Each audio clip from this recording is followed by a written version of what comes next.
first want to thank you very much for this invitation. I'm very honored. I will present to you here some work that's been going on really for ages, and coming to some rather surprising conclusions. I am assuming that you hear, the sound is okay, you can hear me. Okay, so the title of this talk is Human Uniqueness and Self-Similarity between Nano and Human Scales, from T patterns and T strings to T societies. This work has been primarily aimed at analyzing and modeling behavior and interactions in search for what uniquely distinguishes humans from other animals. And it has come as a surprise in the recent years that there is apparently so much to learn from nanoscale phenomena, generally not accessible to humanity until so very recently.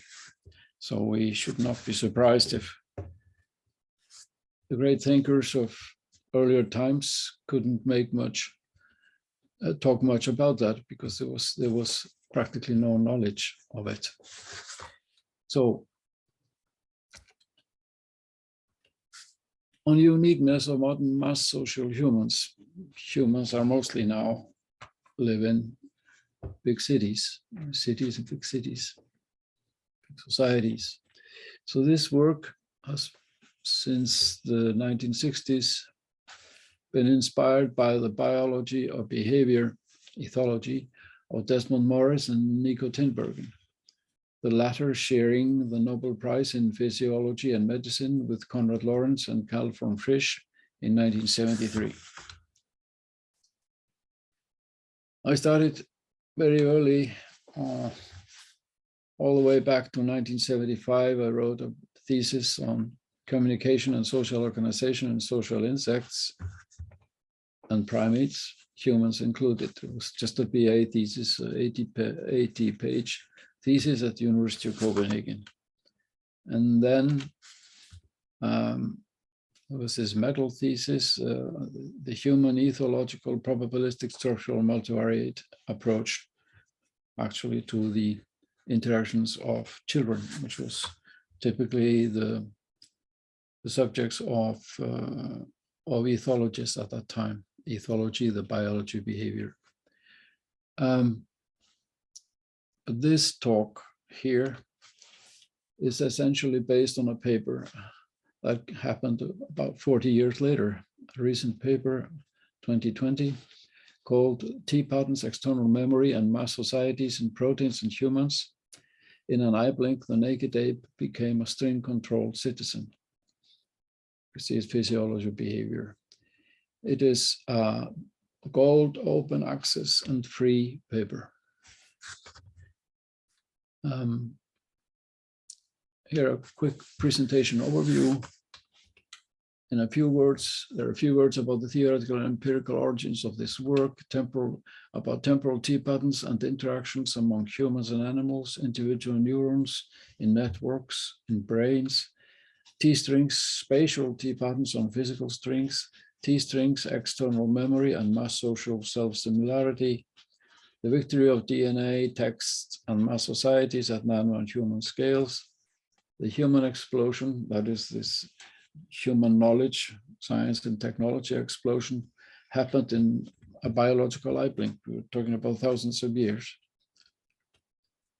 Then T societies of T societies, self-similarity only found in humans, and a new view of modern human societies. Since around 1995, we have had this network of universities, research collaboration formalized between nearly 40 universities, methodology for the analysis of social interaction. We just call it analysis of interaction now. Research published in many papers and in 2 dedicated edited books, 2005 and 2016. The first, you can see the hidden structure of interaction from neurons to culture patterns, 2005. We also have there was this comprehensive review by Casarubert et al., published in 2015 in Journal of Neuroscience Methods.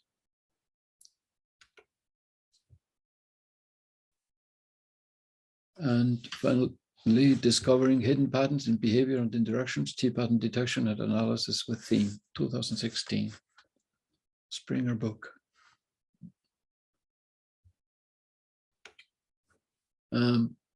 Lastly, I would like to mention a subject that interests me particularly is the biology of religious behavior, a book that came out in 2009, where I have a chapter. I've also given us a number of talks in the Society for the Scientific Study of Religion.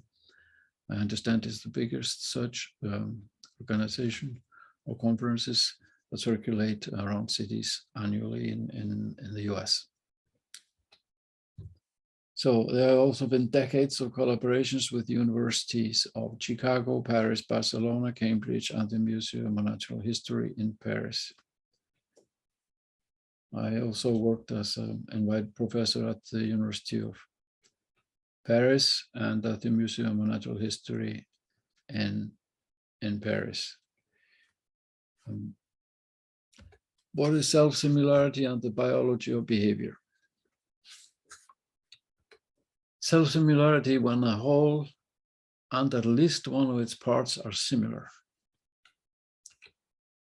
In 1973, when Nico Tenberg and Konrad Lorenz and Carl von Fisch shared a Nobel Prize in Medicine or Physiology for the research in the biology of behavior, ethology, there was much talk of similarities or analogies between species. Lorenz's Nobel talk was entitled Analogy as a Source of Knowledge. But the smallest species studied were insects, so none were parts of others, and there was no talk yet of self-similarity. Just quickly about my own contributions to this project since the 70s. Research and development, pattern type creation resulting in the T-pattern and the more extended T-system, detection algorithm development, design and programming, the dedicated T-pattern detection software theme. In 1981, a 3,000 lines version on a PDP-8 or 11, but now over nearly 400,000 lines and using parallel processing, among other, on a 32-core AMD CPU. Temporal pattern detection in behavior and interactions in various collaborations of humans, animals, and neurons. And finally, spatial T-pattern, T-string detection in DNA and proteins.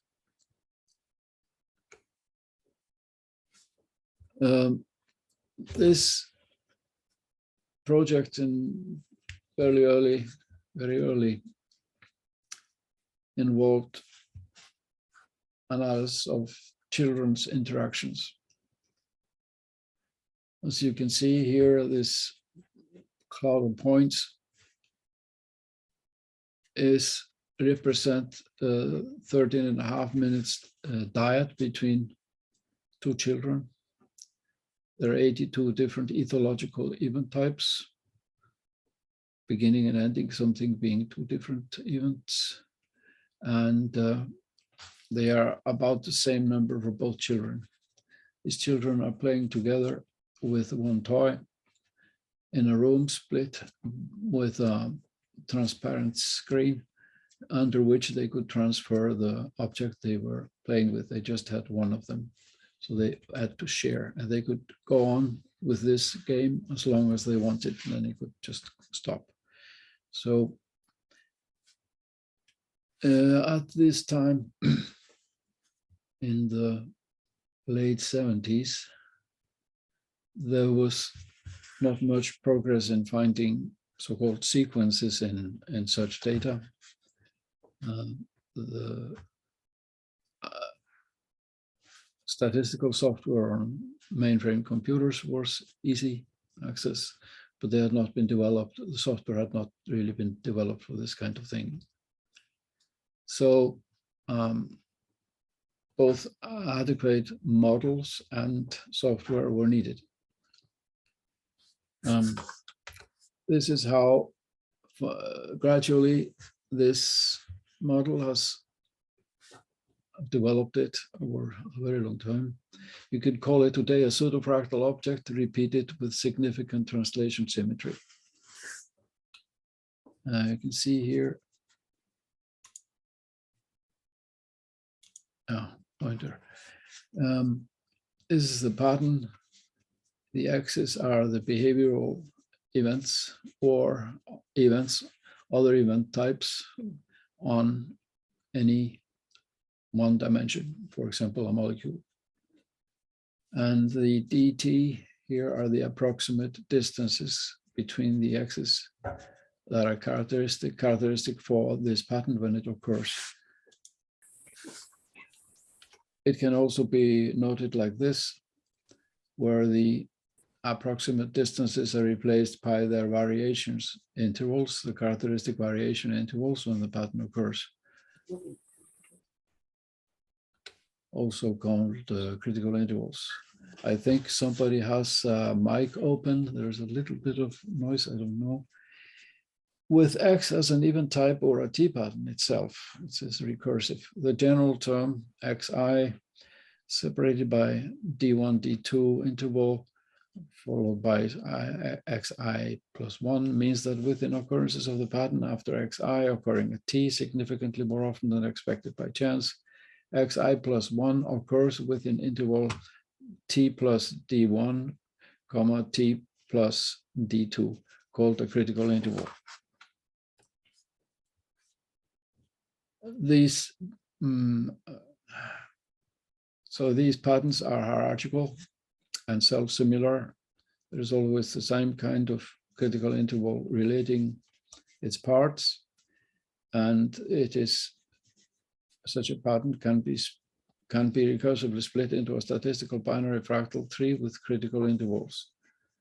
So it becomes every Q, every pattern can be seen as a left part separated by the critical interval from following right part, which may be following or synchronic. So in this way, at the end, we would have the X1 to XM as its terminals. Detection works in the opposite direction from occurrence point series. So it detects pairs of pairs of pairs of pairs and builds up the pattern. So this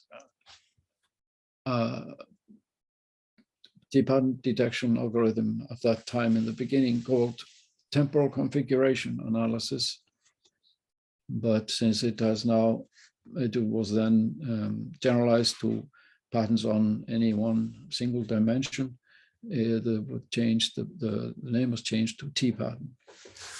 So we can see what surprising detection resulted when analyzing the points cloud I showed you before was analyzed with this model. So here we have the duration of that interaction, and here we see how this pattern was built up and contained here 24 different event types. We can see the points of occurrence of each of these event types independently of the pattern and as being parts of the pattern. You can see actually there are 4 occurrences of it, and the last one drags out a bit, still being very significant, and then the children leave. Here is the buildup of this pattern, level by level by level, and this is the static tree reminiscent of cluster analysis, because that aspect is a part of this. But up here you have the dynamic tree. It's 4 occurrences. And so there are these different views of this pattern. And which is significant at every node at 0.005 and usually much more. So the global pattern is extremely significant. Okay, so we go to the brain itself, a self-similar structure. Much of the brain structure is hierarchical and self-similar. A nested hierarchy, smaller elements join together to form larger elements, which in turn form even larger elements and so forth. Many of the integrative aspects of brain function depend on this multi-scale structural arrangement of elements and connections. This is cited from Discovering the Human Connectome from the famous biologist Olof Sporns, 2012. This is actually a scanning image of his own brain.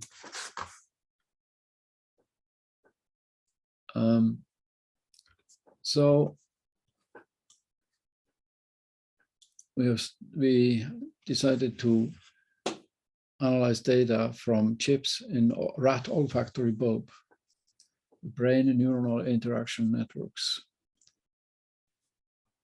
We have here a relatively small data set. They were often quite a bit bigger. This is one of the smallest ones. It has examples of spike series of tens to hundreds of individual neurons close to each other, and the onsets of inhalation and exhalation of 12 breathing cycles. Here, series 41 and 42 up here, you can see them, very regular. The other point series here across from left to right show where each of the registered neurons was spiking, was firing. You can see here it was published in 2015 in Journal of Neuroscience Methods. What the idea was that just as children and animals already had shown lots of T-patterning in their interactions and behavior, it was a possibility. They were having a big problem finding any patterns in these data. And I remember some people thought it was just a flow. So what would it give if you apply this model and algorithms to these data? We did that to lots and lots of such files. Here is an example from this particular data. So similar to what you saw before with the children, we have here the buildup of the static tree of detection, hierarchical, level by level, growing up to the full structure. You can see the inhales and the exhales. And up here, you can see the dynamic occurrences of this pattern.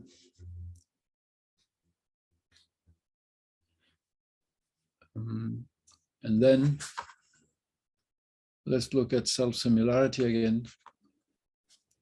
Here, self-similarity, patterns between and within brains, T patterns between and within brains. We already saw the T pattern between the brains of two children. And now we have seen T patterns within a brain. Here, a rat brain, of course, but one could think that it would be similar for children. Then physical material patterns, T strings, first molecular. These are T patterns on strings.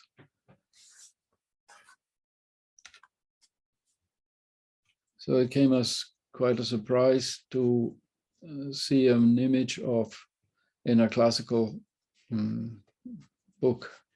textbook in 1999, showing genes here on the molecule, on the DNA molecule, and then you can see this one blown up, and it's almost like you were trying to make an image of a T pattern.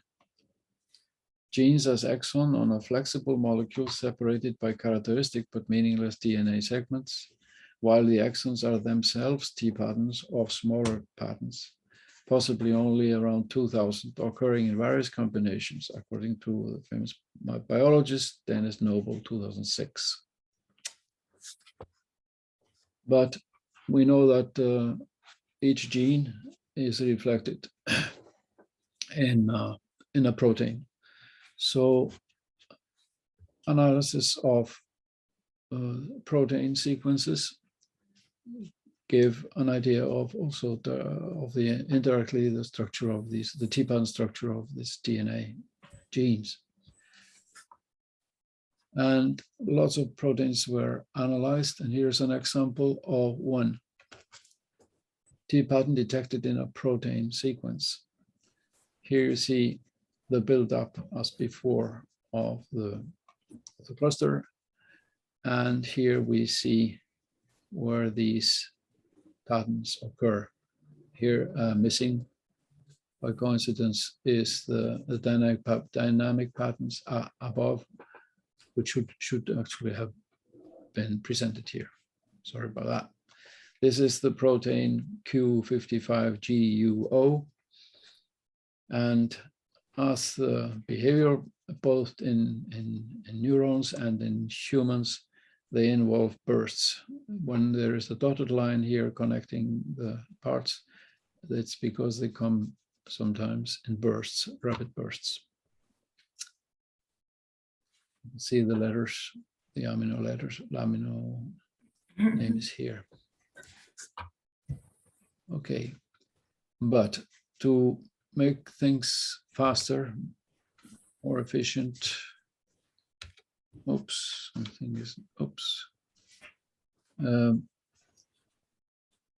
known proteins found in a database, the database UniProt KP, were tested, not detected, but since they were known, they were just tested to see if they would correspond to the T-pattern definition. So at that time, very recently, all 1,176 known patterns, each found in at least one of the over 230,000 proteins, were downloaded and tested. In 99.7% of the proteins, the known patterns were found to be T strings at least P less than 0.005. The average P for these was 0.0001. They were extremely significant. But it has long also been expected that text would be T-patterned very strongly, for example, words and also standard phrases and so on. And so to continue on with this, testing words as T-strings of letters in text. Just an analysis of 50 texts randomly selected from the internet of lengths from about 150 to 10,000 words found that about 90% of the words in each file were T-strings. So we have these T-strings both in text and in proteins, this DNA, and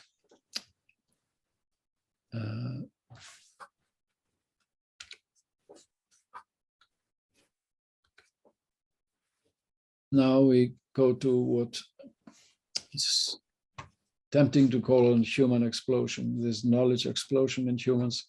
Not so long ago, humans didn't know so much more than giraffes or apes about neither their own internals nor about the universe or nature in general. They would have no idea of even the existence of cells, not to mention their inner workings. So until a biological moment ago, humans lived in small groups with minimal knowledge and technology. Still with the same brain, humans now live within countless megacities with stunning knowledge, science, technology, and laws. So what happened during that biological eye blink? We are talking basically about thousands of years, or at the most tens of thousands of years. What happens seems to be the unique self-similarity appeared between mass societies of proteins and humans. Human mass societies were the first in multicellular life to develop a mechanism omnipresent in protein mass societies in intracellular life. to use the use of giant extra individual purely informational strings to define their individuals. DNA for proteins, text for humans. Homo sapiens is the only species to develop such powerful external memory, allowing explosive accumulative increase in human specialization, knowledge, science, technology, and law. And in this aspect about the knowledge of the world, inner or external, in humans seems to be totally different from anything existing in life, not to mention other primate species. So here, see, so we have these giant extra individual purely informational T-strings, or JPIT. In both human and protein mass societies, the extra individual control strings are based on the same self-similar mathematical T-pattern type on physical strings called T-strings. So if we look at the timeline of this evolution, going from the beginning of Earth, we'll soon have mass societies within cells, going from RNA and then to RNA, DNA, and proteins. About 2 billion years ago, at the very most, there were some multicellular organisms.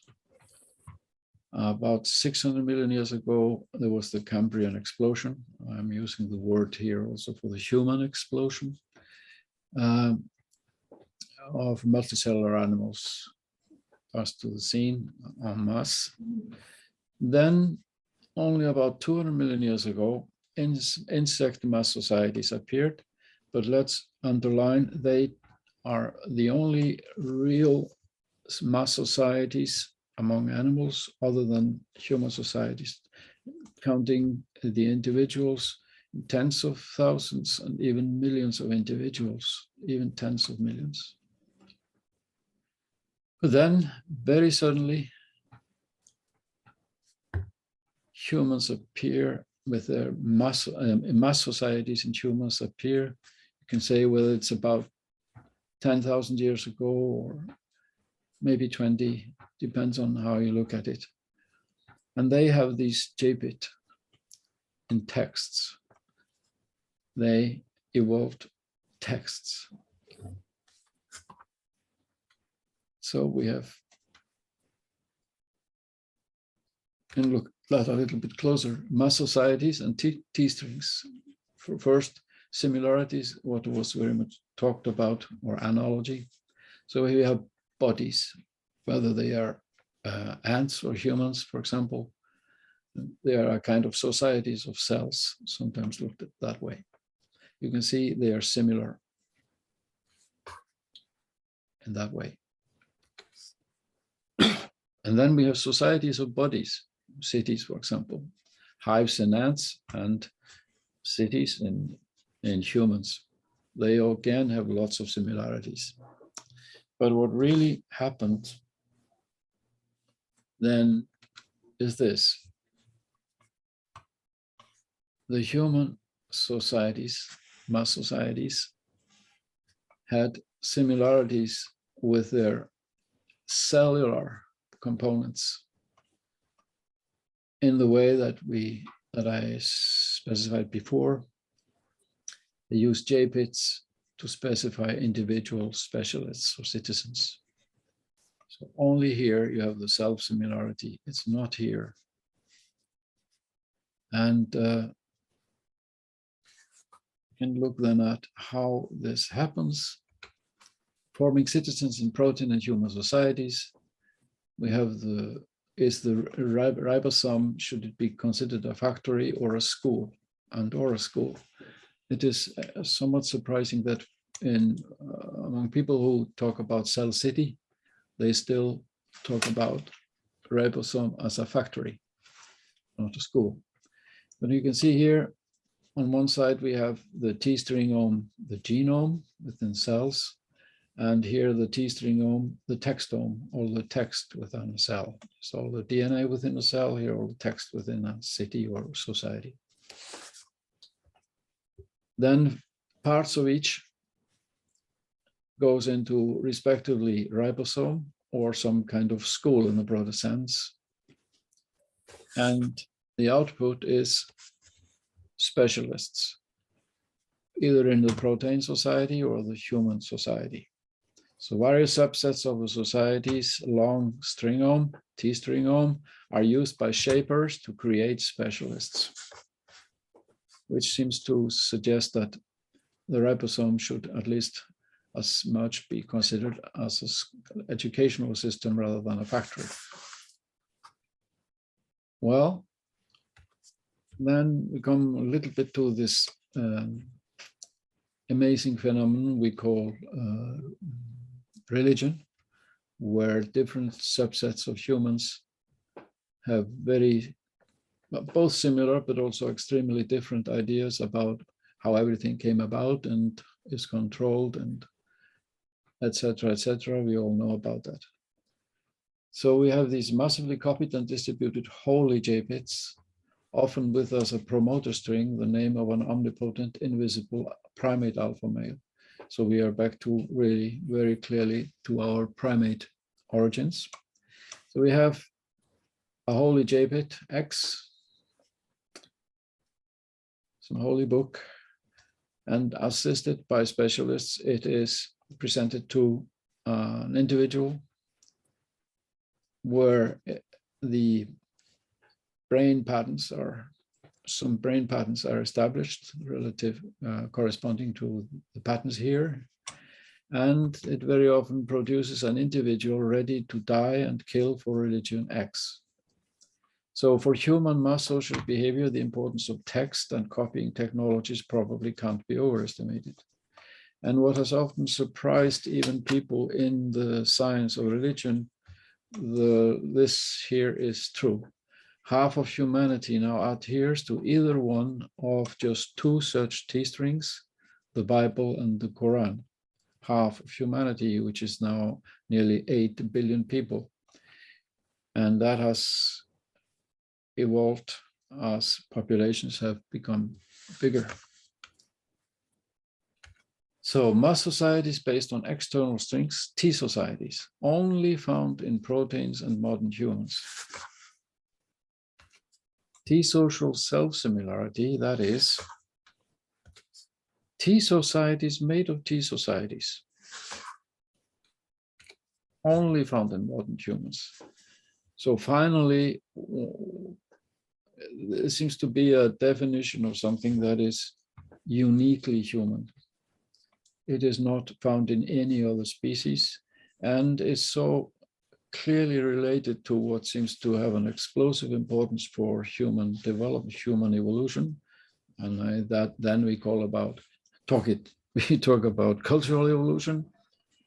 But it is clearly very much biological in that these strings, these patterns are the same, whether we go down to the nanoscale or up to human societies. I call it a biomathematical continuum. A confusing situation towards T-string addiction. Religion is regarded by the common people as true, by the wise as false, and by the rulers as useful. This is a citation from the famous Roman philosopher Seneca, from 5 before Christ to 65 after. Then around 300, the world's then greatest warlord, Constantine, made Christianity the official religion of the Roman military, effectively of the Roman Empire. And you can see he clearly found it useful. Then, in the year 1957, the world's then greatest warlord, Eisenhower, changed the motto of the USA from "Many speak with one voice" to "In God we trust," a T-string printed on all dollar bills. So there seemed to be a lot of trust in T-strings, even which probably or possibly matched the trust in a God. But the confusing part is this. However, now, a total change in 100 years, about 90% of leading US scientists don't believe any God exists.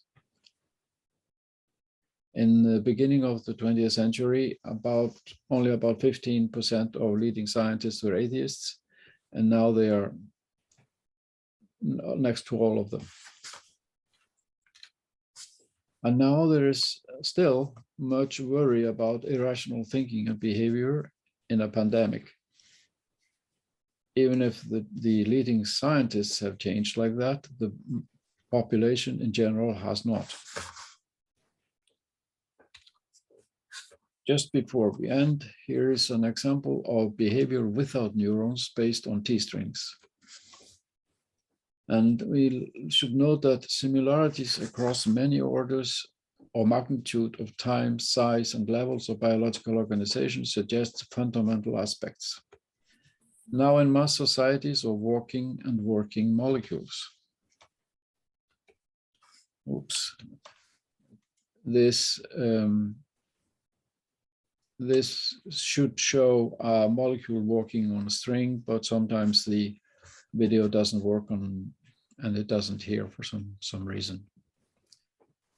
But it was a video that you may all be familiar with. It's created by Harvard in a collaboration with a specialized company, and it models this behavior.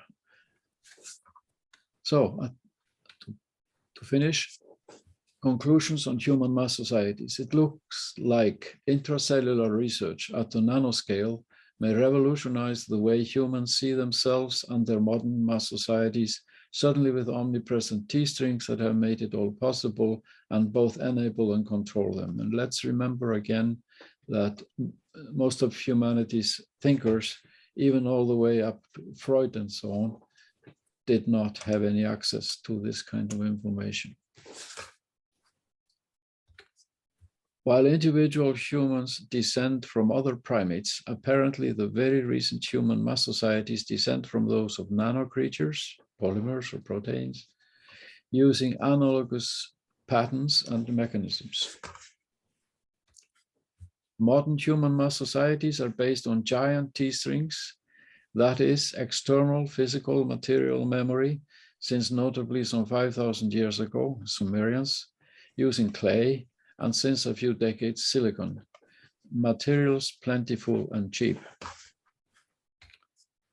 Self-similarity. Human T societies uniquely reflect the internal nanoscale structure of each of the trillion cells in each human citizen, a unique biomathematical self-similarity, a continuum where biology and culture are one. Thank you.